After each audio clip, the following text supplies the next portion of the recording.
मैंने अपने जीवन काल में बहुत से लेखकों की कहानियाँ पढ़ी हैं। उन पढ़ी गई कहानियों को याद करने की कोशिश करता हूँ तो उनमें से एक आध दो कहानियाँ ही मेरी स्मृति के भीतर उभरती हैं।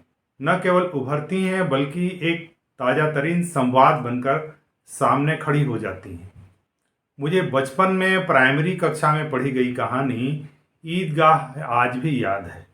कहानी के पात्र हामिद, उनकी दादी, उनके हाथ में मेले से खरीद कर लाया गया चिमटा आंखों के सामने यूं उभरते हैं जैसे सब कुछ सामने ही घटित हो रहा हो। प्रेमचंद से मेरा परिचय इसी कहानी के माध्यम से हुआ था। उसी कालजयी कहानी के लेखक प्रेमचंद का आज चूँकि जन्मदिन है, इसलिए अनुग्रह परिवार की ओर से हम उनको याद कर रहे हैं। यूँ तो प्रेमचंद के कई परिचय हैं।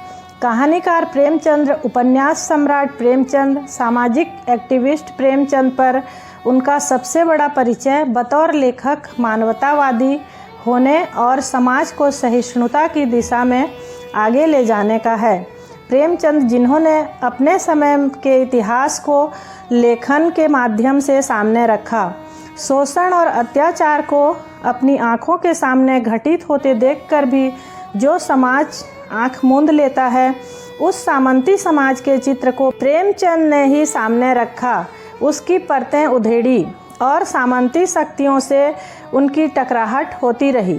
प्रेमचंद का समय सामंती शक्तियों का एक ऐसा समय था जहां स्त्रियों, दलितों को मानव ही नहीं समझा जाता था। उन पर अत्याचार होते थे और समाज गूंगा बनकर देखता भर था। कहीं से आवाज़ें नहीं उठती थी। उस समय की आवाज़ बने प्रेमचंद। उनका टकराव अंग्रेजी शक्तियों से हुआ। अंग्रेजी शासन ने उनके उर्दू कथा संग्रह सोजे वतन पर प्रतिबंध लगवाकर उसे जलवा दिया। तब भी वे घबराए नहीं। धनपत राय से नाम बदलकर प्रेमचंद के रूप में उनका लेखन सतत जारी रहा।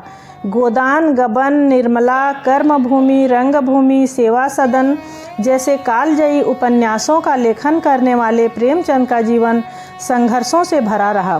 बचपन में माँ चल बसी तो 16 की उम्र में पिता चल बसे। लम्ही का यह किशोर बालक तब भी जीवन का डग भरता रहा। कभी शिक्षक के रूप में तो कभी देशभक्त के रूप में उसकी भूमिका नए रूप गढ़ती रही। वह अपनी भूमिका में हमेशा खरा उतरता रहा। बतौर लेखक समाज में संवेदना को स्थापित करने का श्रेय अगर किसी को दिया जा सकता है तो वह मुंशी प्रेमचंद ही हो सकते हैं। उनकी ईदगाह, बूढ़ी काकी जैसी कहानियाँ इसके जीवंत उदाहरण हैं। आज का समय ऐसा समय है जहां बाजार के रूप में सामंती शक्तियों का एक नया रूप सामने है। आज का लेखक सुविधाभोगी समाज से आता है जिसमें इन शक्तियों से टकराने का मादा नजर नहीं आता। वह बाजार और अन्य भौतिक मूल्यों में विचरण करने वाले समूह में बदल गया है। आज प्राइमरी की कक्षाओं में प्रेमचंद की रचनाएं गायब हैं। मैंने स्कूली पाठ्यक्रम में प्रेमचंद को खोजने की कोशिश की तो प्राइमरी कक्षाओं में उनकी एक भी रचना मुझे नहीं मिली। कक्षा 6 में उनकी एक कहानी है परीक्षा। उसके बाद कक्षा 9 में उनकी एक कहानी गुल्ली डंडा है और कक्षा 11वीं में उनकी कालजयी कहानी नमक का दरोगा है।